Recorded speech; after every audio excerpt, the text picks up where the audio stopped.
Hi, and welcome to another edition of the Skillsminer podcast. And today we're really pleased to be joined by Jeanette Finlay, who's the Professor of Economics at University of Glasgow. Hi, Jeanette. It's good to have you with us. Oh, hello. Thanks for inviting me. It's great to speak to you because we're always interested in the work that we do around skills and people and employment, and obviously the impact that has on sort of economics and inclusion. And so do you want to tell us a little bit more about what you do in your role at University of Glasgow and what your key areas of interest are?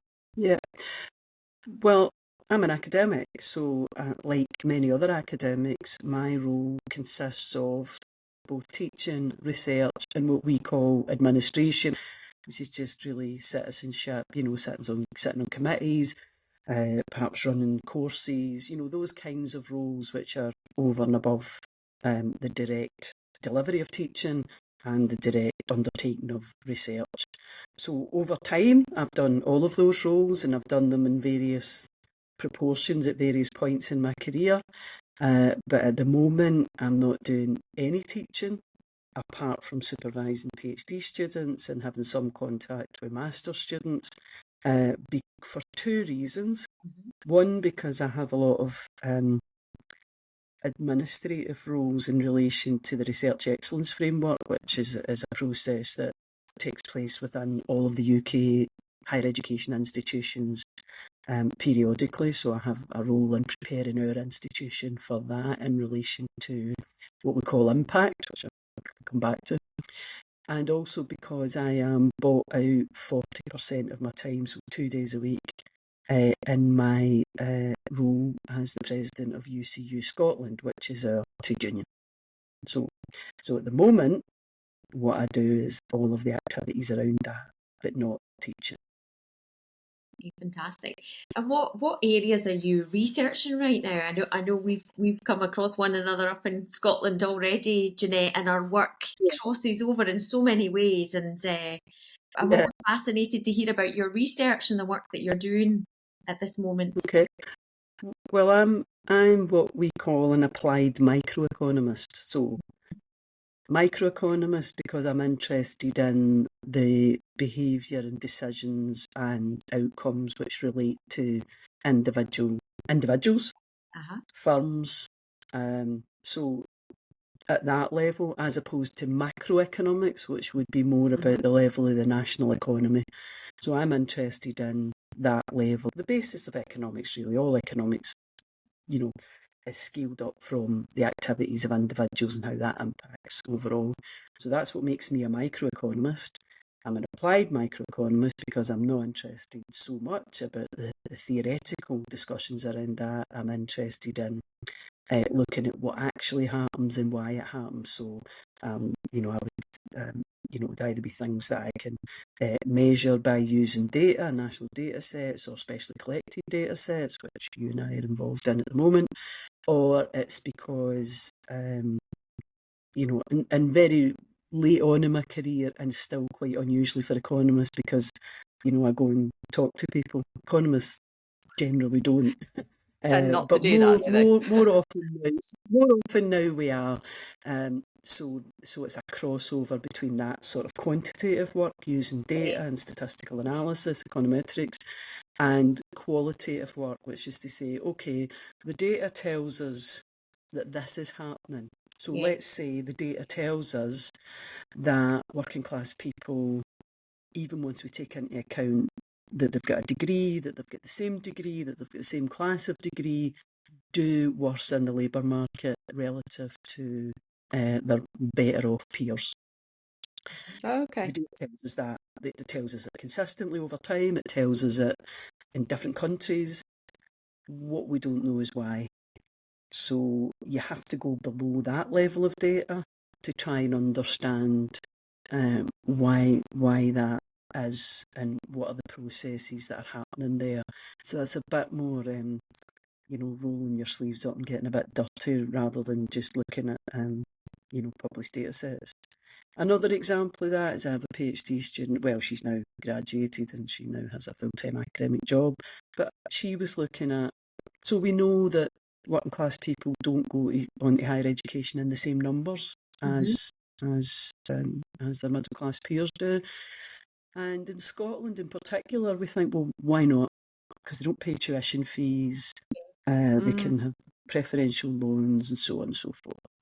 And where you can do some work on that, looking at using the data, she actually went and interviewed over time on a couple of different occasions, pupils who were making that transition. So finding out what information they had, finding out, how they weighted that information, what that information, how they used it, whether they trusted it or not, in terms of what decision they made.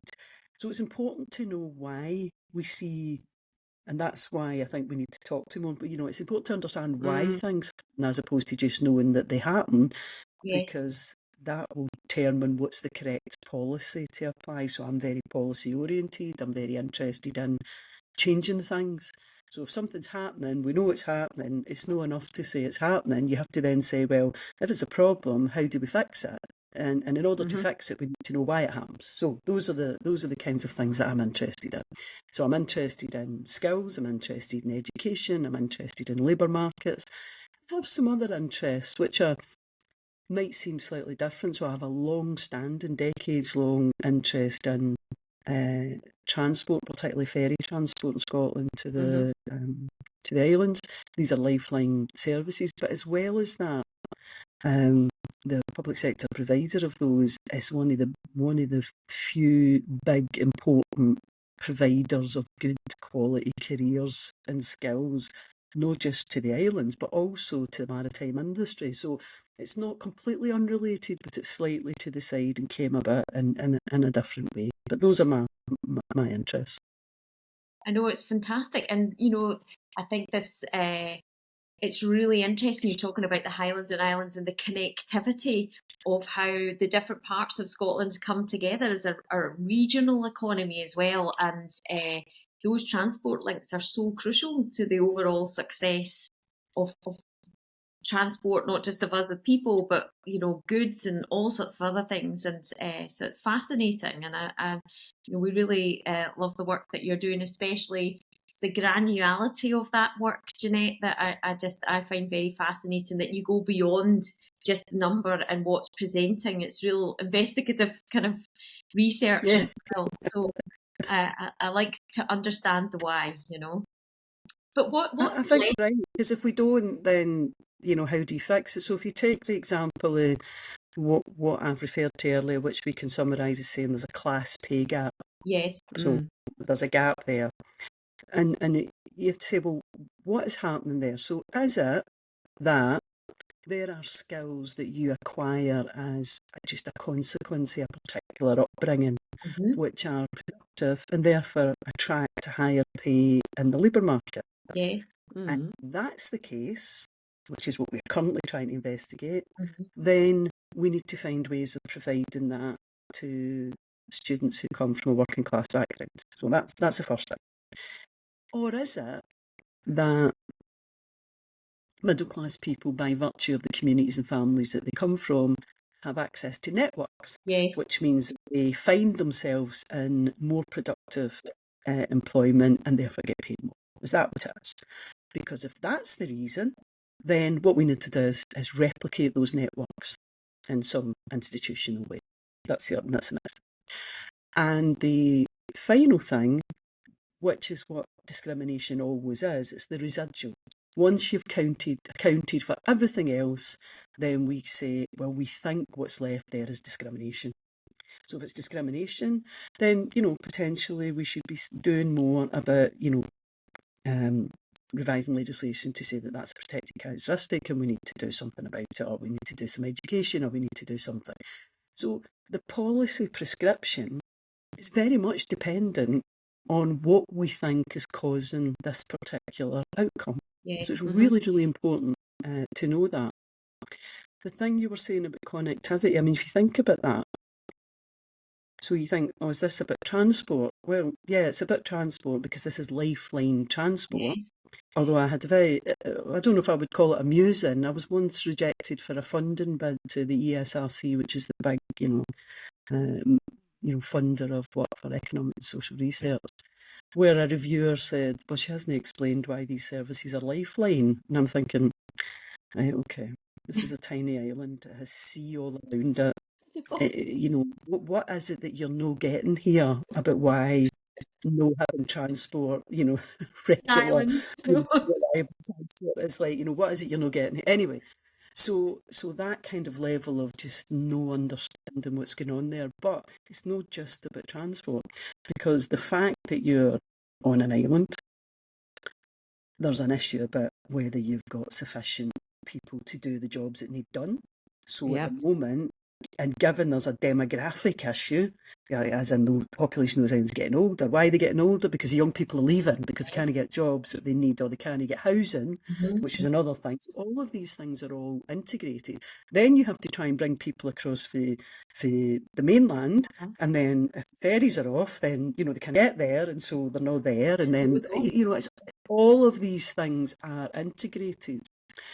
But the role of, say, CalMac and CalMac as the public sector provider of ferry services, certainly for the Clyde and Hebrides bundle of routes, the biggest bundle of routes, the role they play in training and providing good quality long-term careers cannot be underestimated. Not only do they do that for the islands, which really rely on them, because they don't even have the access to those kinds of jobs that we do on the Scottish mainland, but they provide a huge proportion of the training across the maritime industry in the UK. So it's really, really important what they do. And you cannot just say, oh, well, is there another ferry provider who can meet these transport targets more frequently or regularly, or do whatever. I don't believe there is anybody who can do that. But even if there was, you're forgetting the other role which the that broader context that it operates within, provides for those fragile island economies. And if you want young people to stay on the islands, which of course we do, because, well, for all the reasons we've just said, if you want young people to stay on the island, you have to provide jobs and you have to provide homes. So all of this is integrated in a way that it's really quite difficult to, or shouldn't be separated and should be considered in that broad spectrum. So I make a contribution, myself and my colleagues here make a contribution to some elements of that. But yeah, it's always very difficult because you're trying to constantly, I mean, I look back at reports that I've done and even evidence that I gave to the Transport Committee probably almost close to 20 years ago. I was saying the same things. I was saying, you need to take this into account. This is still important. This still matters. Yes. Because the structure hasn't really changed. It's just got worse, in terms of the demographic profile of the island populations and so on. So. Yeah, 100%. And I think that also goes into, the public sector services that we do have and the private sector and the bidding aspects of that. A lot of the work that we do is trying to talk about the impact. It's not just the delivery of what it is that the service that you're providing, it's that wider impact, and quantifying that impact is so important. So, your work in that aspect is absolutely vital to those services, but also the communities as well. But Jeanette, what led to this for you? What about your own background, and how did you end up becoming an academic in Glasgow? Tell us a little bit about you. I'm sure lots of people will be fascinated, and why the boats as well. Okay. Well, I'm the fourth of 5. And nobody had been. I had cousins who'd been to university, most of whom became teachers, which is a very traditional thing for working class families. Once they get an education, that's a job that they know about. Here's a good job, you become a teacher. So it's a very typical thing that happened. I had no particular views. I don't think I would be boasting to say that I was clever at school, so I mean I was. So I was brought up in Easterhouse, and when I was at secondary school, I was like everybody else. There was a careers officer who went round all the schools in the area, and so you were allocated some time, and 2 teachers a maths teacher and an accountancy teacher, I seem to remember, Mr. Ferns and Mr. Alexander. Actually, I can even remember their names. And very, very long time ago. A very long. Sorry. That's fantastic that you can actually remember their names. It's great. Well, it was quite important, I think, because they were saying you should be considering going to university, and I was thinking, Wow. And so I had this meeting with this guy, and he said, right, what are you thinking? And I said, oh, well, a couple of teachers have said, don't really know, but a couple of teachers have said, might think about going to university. So he said, so how many hires are you doing? And I was doing 5, which is still the typical spread of hires that you yeah. And he said, yeah, do you know what will happen if you apply with 5 hires? I said, no. And he said, they'll laugh at you. I said, all right, okay. So, well, he says, what you should do is, you should consider going to college and see if you can get yourself an HNC and just see how that goes. And then maybe try, and if that goes well, you could maybe consider. So I didn't think anything about that, went back out, and these 2 teachers said to me, yeah, what happened? And I said, well, that's what you said. And do you know that thing when you're a child and you can see adults looking at each other and they're not telling you what it is they're thinking? They obviously thinking what I now think, which was, he was a man who probably spent 40 years of a career going around working class schools, lowering people's expectations. I don't know whether he just did it to girls or he did it to everybody. I don't know if it was a class thing. But whatever it was, that was just a horrific thing to say. And of course, I didn't know that then. So, in the end, what happened was they just filled in the forms for me. So to this day, I don't know what it is to fill in university application forms because I never filled them in. They filled them in for me, and I just signed or did whatever it was I had to do. I didn't even write a statement. I know I hear young people going on about writing their person. I never wrote one because they would just ask me questions. They would write it down. Good for them, I say. Good for them. I know. I think having just to go ahead and do that, Yeah. So I got in. I went to Strathclyde.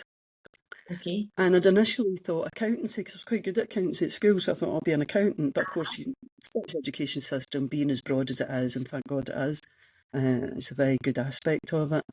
I did 5. You did 5 courses, I seem to remember. So it was I did economics, economic history, statistics, accountancy, and industrial relations.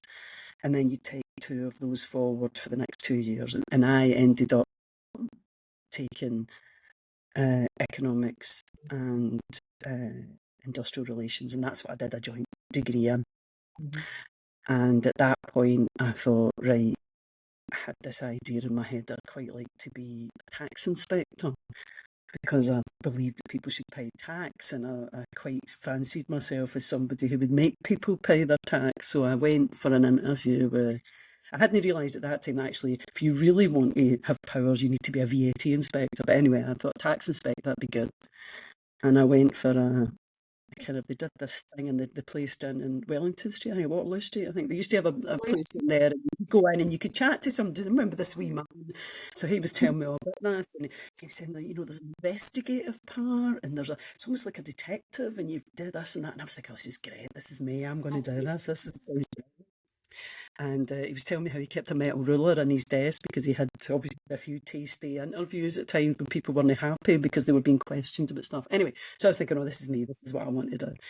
And then he said, all right, so you do your first 2 years here and, wherever you're from. And then, we can just send you, then you go anywhere. And I said, what do you mean anywhere? And he said, you just get sent somewhere else. And I said, what do you mean just get sent somewhere else? And he was saying, yeah, no, and I don't know why I said this, because if there's anybody Welsh listening to this, I meant no offence, but I was just trying to think of the most outlandish thing. I'd say, what, you mean you could just send me to Wales? And he said, yeah, we could just do that. And I went, no, I'm not doing that. So that was that. Glasgow. That's it. So I worked for, I did a year as a research assistant within the department at Strathclyde, so I sort of was just basically doing little bits of research for different, just passed as a resource for a year. And in that time I realised, no, I needed to have more. I did have some quantitative background through the degree that I did, but I thought, no, I need more. So I went to Bristol and I did an MSc in quantitative economics. And that went very well, and I enjoyed that, and I knew that that's what I wanted to do. And this was in the 80s. And at that time, the City of London was just massively booming, and the skills I had then were hugely, in demand. And there was all sorts of crazy money if you'd have went for that degree. So there was only 5 years on that course. And going for that and to London then, because had thought I was going to go and move to London for a while. It'd been huge money. But I kind of realised quite early on that I just wouldn't fit in there. I mean, at that time, I've got a pal that worked for, say, I think Price Waterhouse, and she was like told about what tights she could wear to the office and what shoes she could wear.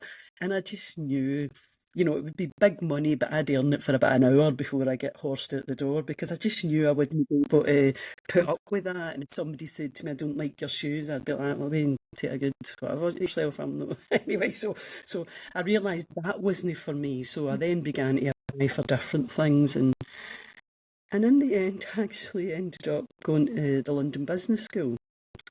And this is quite embarrassing. I hope nobody for the London Business School is listening, but I have told this story before.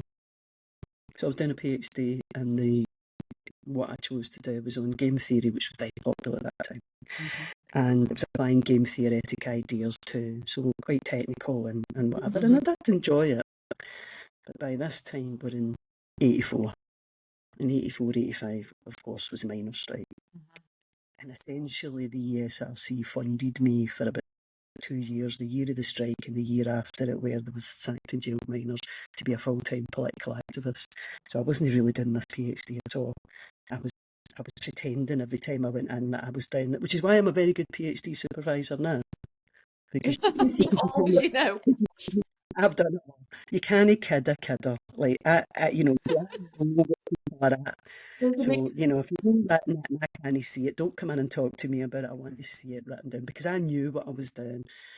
But I was very committed to that, and in some sense, although, with a little bit of, don't excuse myself, with a wee bit more application, I could have done both. I didn't. So I then was, so I'm carrying on down that. And at that time, I mean, now you'd really expect PhD students to finish their PhDs within the 3 years, maybe a year writing up. Yeah. It was only just changing to that now. In the past, people took a decade to write them. It just wasn't seen as a thing. Within the social sciences, obviously within the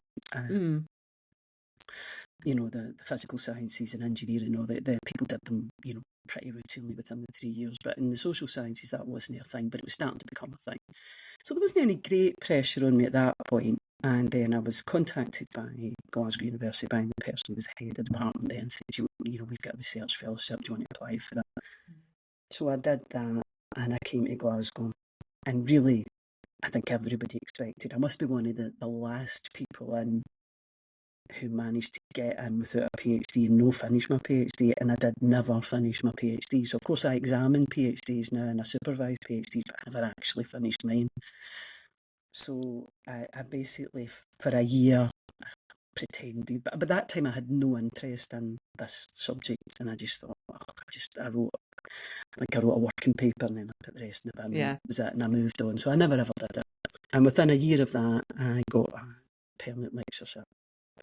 And that's where I've been ever since. So, did I become an academic? Well, I suppose because it just happened. I had no great idea to do that, but I've become that, and I don't regret that at all. I've had a career which has allowed me to spend a huge amount of time thinking about things that I think are interesting, and trying to progress policy agendas that I think are important. Yes. And that is a privilege and a luxury to be able to do that. So that's what I do, and so I'm glad I did end up here, and I can't really think of what else it is I would have done. I often think civil service is quite a good career because you can move around and stuff like that. But anyway, probably was never going to end up in the private sector under any circumstances, because I just think the culture of those types of organisations are different. So I probably was always going to be, universities aren't strictly speaking the public sector, but for to all intents and purposes, they're seen in that way. So here I am, and I've progressed through the ranks as you do, not without my battles, and I've always been a trade unionist within the higher education sector, so I've been an activist within my union since I began, and I've had various roles, including at the university level. I was the president of the branch, and now I'm the president of UCU Scotland. I'm a member of the National Executive Committee and the Higher Education Committee, so that's always been a big part of what I do. I think that's important. So at the moment, because I'm in the role that I am, I would have meetings with, say, for instance, the Higher Education Minister to talk about sector-wide issues. I would have meetings with University of Scotland, so the Scottish University Employers. I would have meetings with different contexts in which you have those kinds of things and try and make your contribution there as well. So it's ended up being I've obviously got a lot less in front of me than I've got behind me, but I'm still here. Good.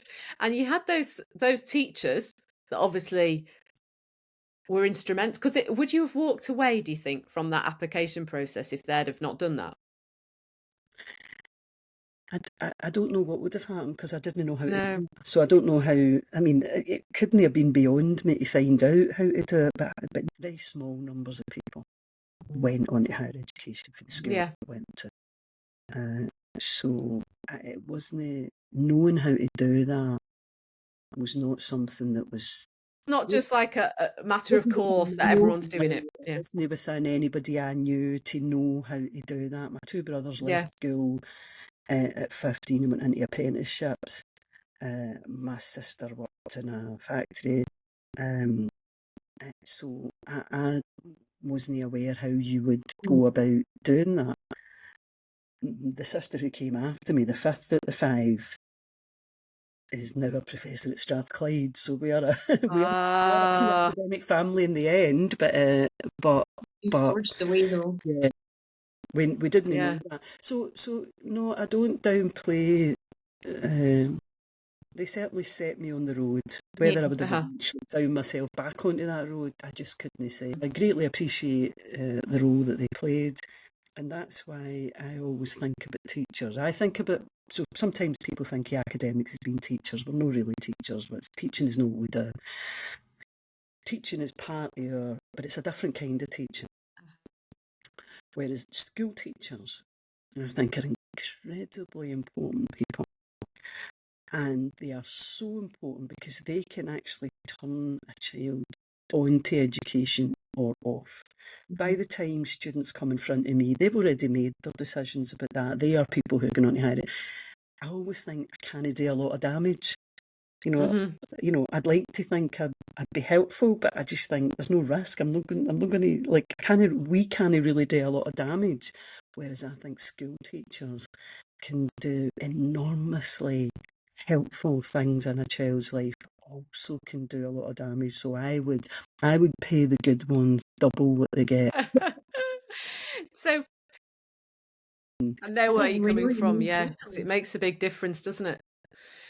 Has anybody else helped you with your career like that, Jeanette? Has there been anybody else that, as you've been going through your own career, that's sort of either championed you or given you any pointers? One or two women along the way who've said some useful things, but there's nobody really, and this is an inherent structural problem inside probably other sectors as well, but certainly inside the HE sector, which is that when you have a sector, and particular subjects are worse than others, that are dominated by men, then there's a sort of an organic system for young male academics to be mentored. Because other male academics see them and they kind of recognise themselves in them, and they say, "Oh, come and write with me," or do something like that. And that, by and large, on average, does not happen for women.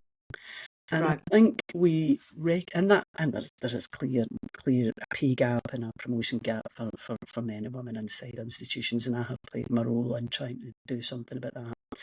And at this stage in my career, I'm very, very keen to be a mentor for women who are coming through, because I just don't think it's there routinely. I'm not saying no women have ever been mentored, and I'm not saying every man is always mentored. These are averages. These are what happens on average, and I think that's a very big explanation of why we have a situation where women start to disappear as you move up through the grades. So they can be in equal numbers at the start, and then they just disappear as you move up through lecturer, senior lecturer, and professor. So that's something that, with whatever time I've got left, I would quite like to do something about that, because I think it's a long-standing problem. Like we were saying earlier, you look at the numbers, you know what the numbers are, you can see what the pay gap is, you can see where people are placed in the scale. This is not a secret, it's no opaque, it's completely transparent, we know where they are. You then have to say to yourself, why is that? So you can have all these policies in the world, which we do, and they're all negotiated with the unions, because this is obviously a union recognised sector, but it's the practices on the ground that lead. And one of the things is mentoring, and we know the research tells us that mentoring is really, really helpful in people's careers. The American Economic Association did a big study where they provided mentoring to one cohort of women academics, and didn't provide it to another cohort, and then looked and the impact on. So in the American system, it's all about getting tenure. It's not the same here, but if you would just apply it to us, it would be like, and you're getting promoted up to senior lecturer and professor, and the impact on the people who get men was huge. It is really, really important. So it's not the only thing that needs to be done, and it's not the only problem that university leaders have to address, but it is certainly one which seems to me pretty obvious needs to be done and should be done. So I try and play some role in relation to that. And so do you think that that's, it's been maybe a constant throughout all of your career, or is there things like that weren't there before or are now here? Or what's the main differences between the journey that you've been on to where you are now? Is it the same problems? Is it different problems? Or is it kind of consistent with the same things we're still trying to change? Well, I think that certainly, so if you take things like promotions, in the past it was, it was much less documented and described, so the policy was much more vague about what you had to do, and so where something is vague or lacking in transparency, then we know discrimination takes place. Yes. Generally unconsciously, sometimes consciously, I think, but we know that that's what happens.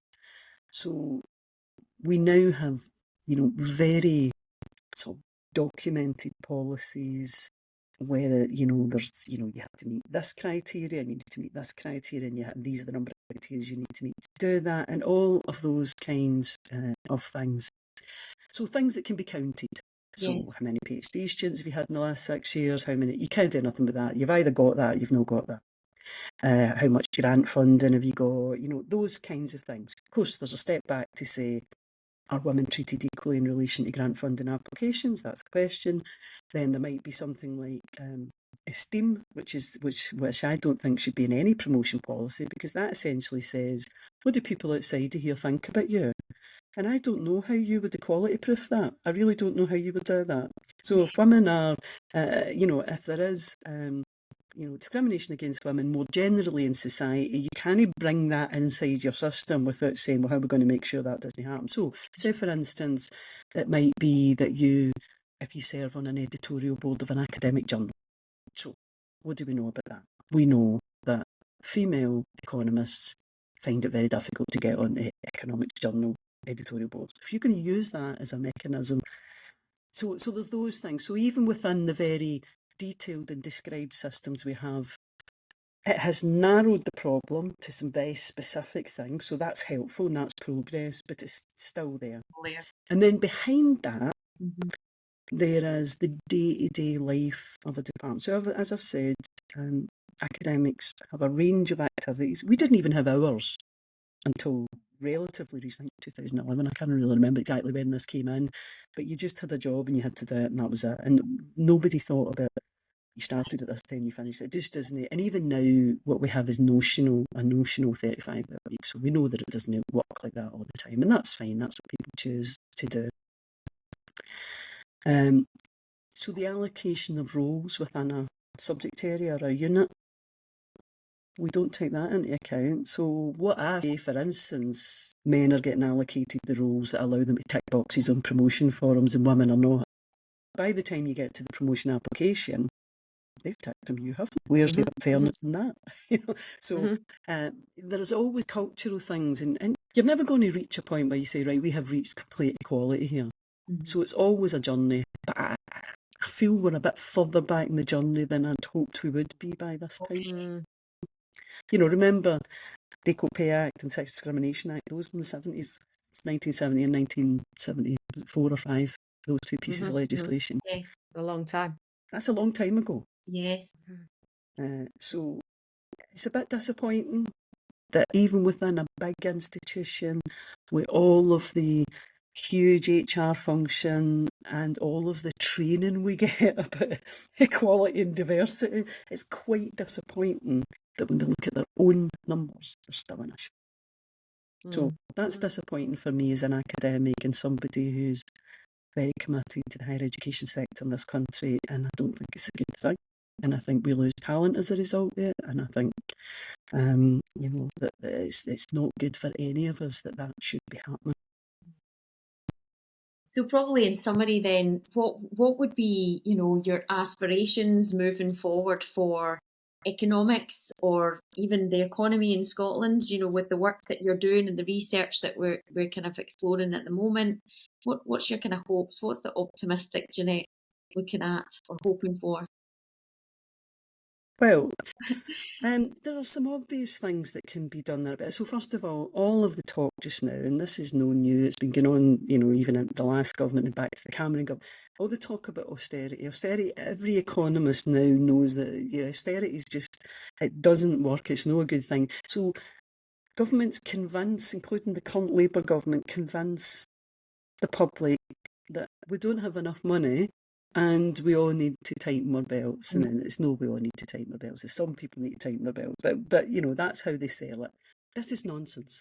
This is utter nonsense. It's not how an economy works. Economy isn't like your household. An economy isn't about what money's in your purse and what you can spend and what you can't spend. This is no, was it Mr. Micawber? If the quote about what you can spend and what you earn, and that is just utter nonsense. And I don't know of any economists of any standing who believe that that's how a national economy should be run. So that's really disappointing that now in 2024 we're still talking this nonsense about that, and it doesn't need to happen. There doesn't have to be these cuts. That's just not the case.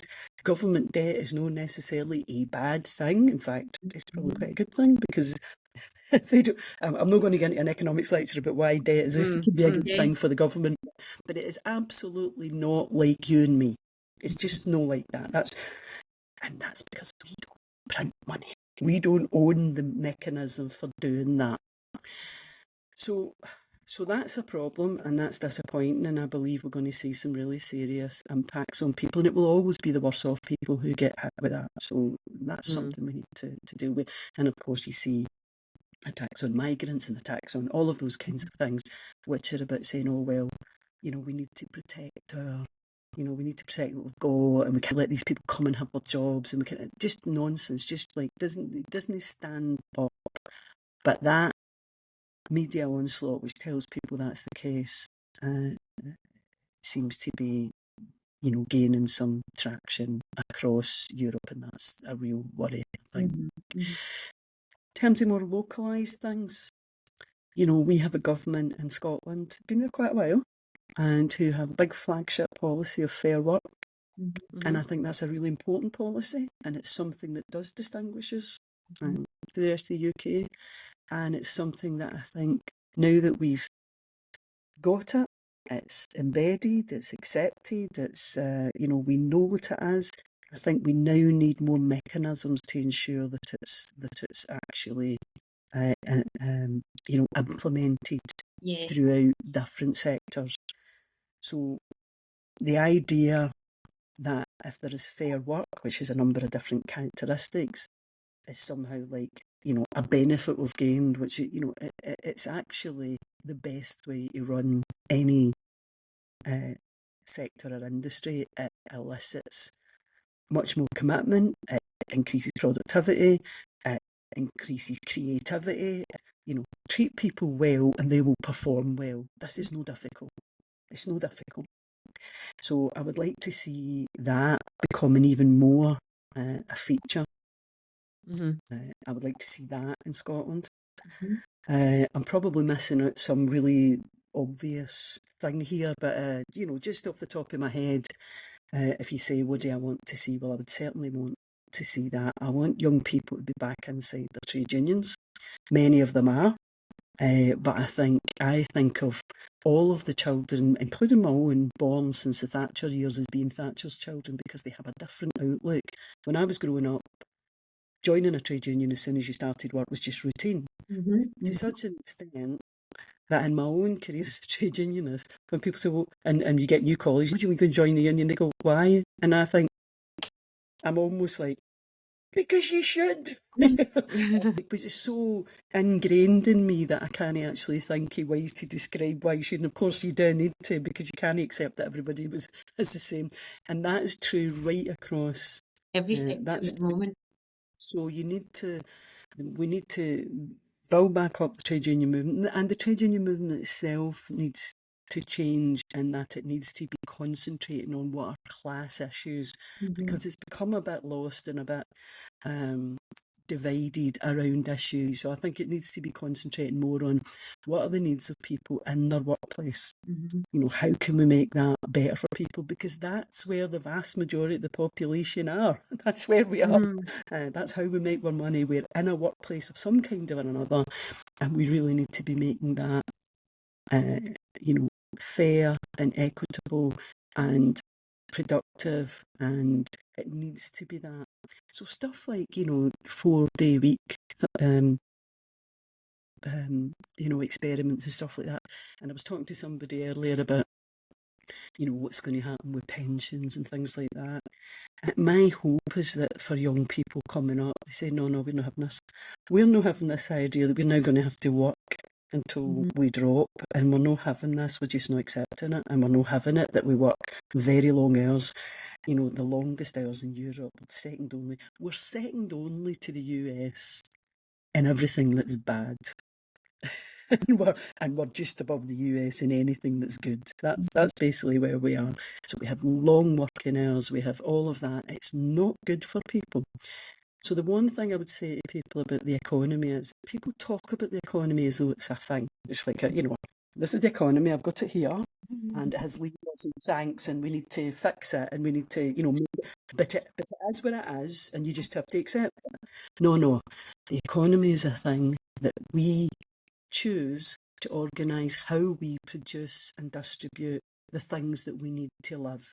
It is actually our choice to have that economy. And I get that it spreads beyond national boundaries, and I get that that has an impact.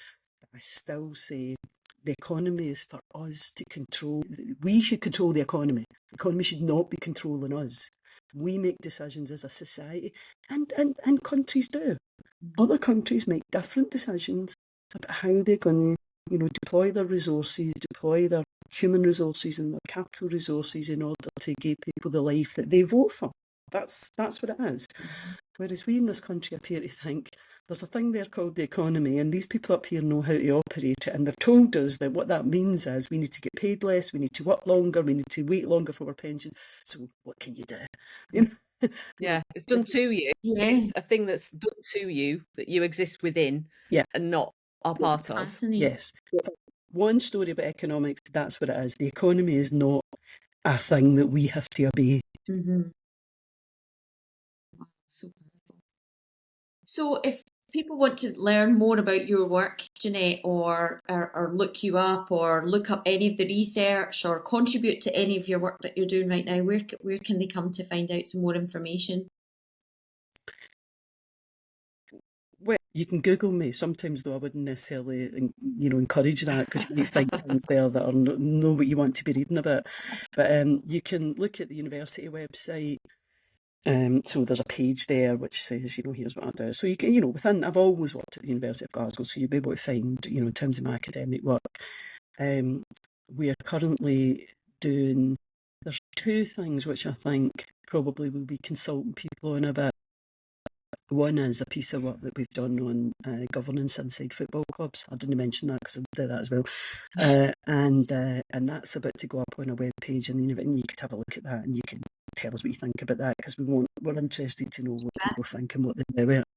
And then the other thing, if you're a student at Glasgow University, you might want to take part in the research project, which you and I know about, which is with students who are just about to move off into, next year, they're graduating next year.